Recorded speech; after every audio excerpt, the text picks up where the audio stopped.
Alors aujourd'hui, on va s'intéresser à un conflit intérieur que beaucoup de gens ressentent, parfois sans même pouvoir mettre des mots dessus. C'est cette tension entre qui on est vraiment, au fond, et la personne qu'on se sent obligé d'être pour survivre, pour être aimé, ou simplement pour trouver sa place. C'est précisément ça, le cœur de la distinction clinique entre ce qu'on appelle le vrai self et le faux self. Et pour commencer, cette citation de Paul Ricoeur est parfaite. Elle dit: nous ne coïncidons jamais avec nous-mêmes. C'est une idée assez profonde en fait. Ça veut dire que cet écart, ce petit décalage entre ce qu'on est et ce qu'on montre, ce n'est pas forcément un problème.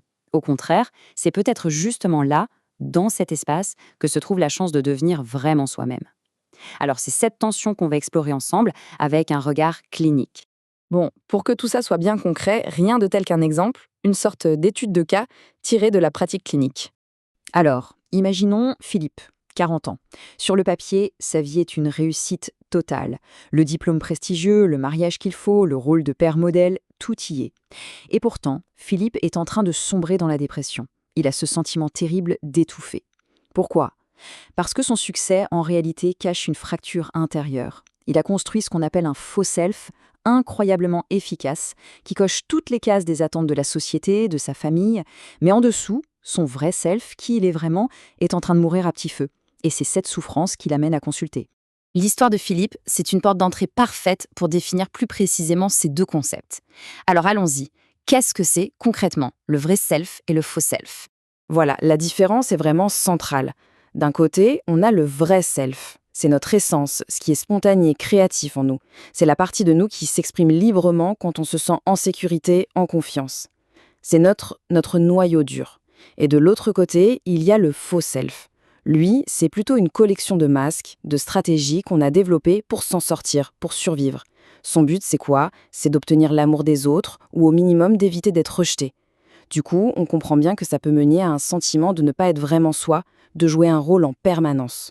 Et là, attention, c'est un point absolument essentiel d'un point de vue clinique. Il ne faut surtout pas voir le faux self comme un ennemi à détruire. Bien au contraire.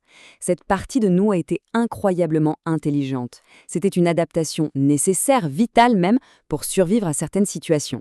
Le véritable enjeu, ce n'est donc pas de l'éliminer, mais plutôt de reprendre les commandes, de pouvoir choisir consciemment quand on a besoin de ces stratégies d'adaptation, au lieu que ce soit elles qui nous contrôlent en permanence. Ce conflit entre vrai et faux self, on le voit tous les jours autour de nous, et peut-être même en nous. Il prend des visages différents, des sortes d'archétypes modernes qui sont assez faciles à reconnaître. Prenez par exemple le caméléon social. C'est cette personne qui change de personnalité en fonction de son interlocuteur. Le risque, à force de s'adapter, elle finit par ne plus savoir qui elle est vraiment. Ensuite, il y a le rebelle compulsif. On pourrait croire qu'il est très authentique parce qu'il dit non à tout, mais en fait, son opposition systématique est aussi une forme de fausse self, une posture anticonformiste qui l'empêche de faire de vrais choix. Et enfin, le perfectionniste épuisé. Il ou elle maintient une image impeccable sans aucune faille.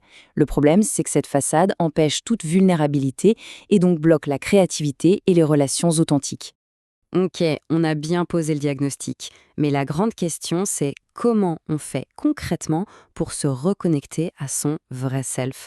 Eh bien justement, on va aborder maintenant des protocoles, des exercices pratiques pour retrouver cette unité intérieure. Un premier chemin, c'est de passer par le corps. On appelle ça l'archéologie sensorielle, c'est une jolie image. L'idée est simple. Première étape, on essaye de se souvenir et de ressentir dans son corps ce que ça fait d'être authentique. Souvent, c'est une sensation d'ouverture, d'expansion, que tout est juste. Deuxième étape, à l'inverse, on apprend à repérer les signaux physiques du faux self.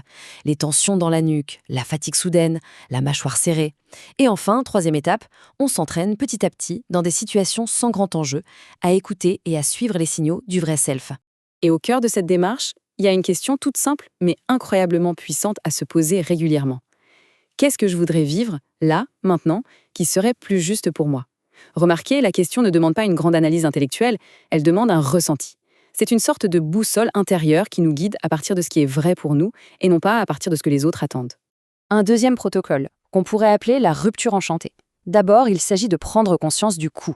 Toute l'énergie, toute la joie que l'on perd à maintenir ce faux self. C'est souvent énorme.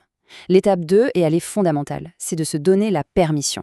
La permission de décevoir. Oui, de décevoir certaines attentes pour pouvoir être fidèle à soi-même. Et enfin, l'étape 3, on y va progressivement, on pratique des micro-expressions d'authenticité, des toutes petites choses, mais dans des contextes où on se sent en sécurité. Mais attention, cette quête d'authenticité, ce n'est pas une autoroute. Il y a des pièges, des écueils, et c'est vraiment important de les avoir en tête pour ne pas s'y perdre. Le premier piège, on en a un peu parlé, c'est de diaboliser le faux self, de vouloir tout jeter, y compris les compétences sociales très utiles qui nous a permis d'acquérir. Un autre grand piège, c'est de faire de l'authenticité une nouvelle performance. En gros, on crée un nouveau masque, celui de la personne super authentique, et on est reparti pour un tour. Il faut aussi se méfier de l'impatience. Vouloir tout changer du jour au lendemain, c'est rarement une bonne idée. Et enfin, le risque de l'isolement, de fuir toute situation qui demande un minimum d'adaptation sociale.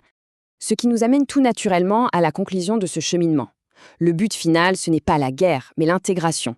C'est une sorte de diplomatie intérieure. En fait, l'objectif n'est pas du tout de se débarrasser du faux self. Il s'agit plutôt de trouver une coexistence saine, une réorganisation à l'intérieur de soi. L'idée, c'est que le vrai self redevienne le patron, le chef d'orchestre. Et le faux self, lui, devient une sorte de boîte à outils, des compétences sociales que l'on peut utiliser consciemment, par choix, pour naviguer dans le monde social. Et cette image de l'ambassadeur, elle est vraiment parfaite pour résumer tout ça. Le faux self, c'est notre ambassadeur dans le monde. Il est utile, parfois même essentiel, pour négocier, pour interagir. Mais, et c'est tout le sujet, un ambassadeur ne doit jamais oublier qui il représente. Il représente le souverain.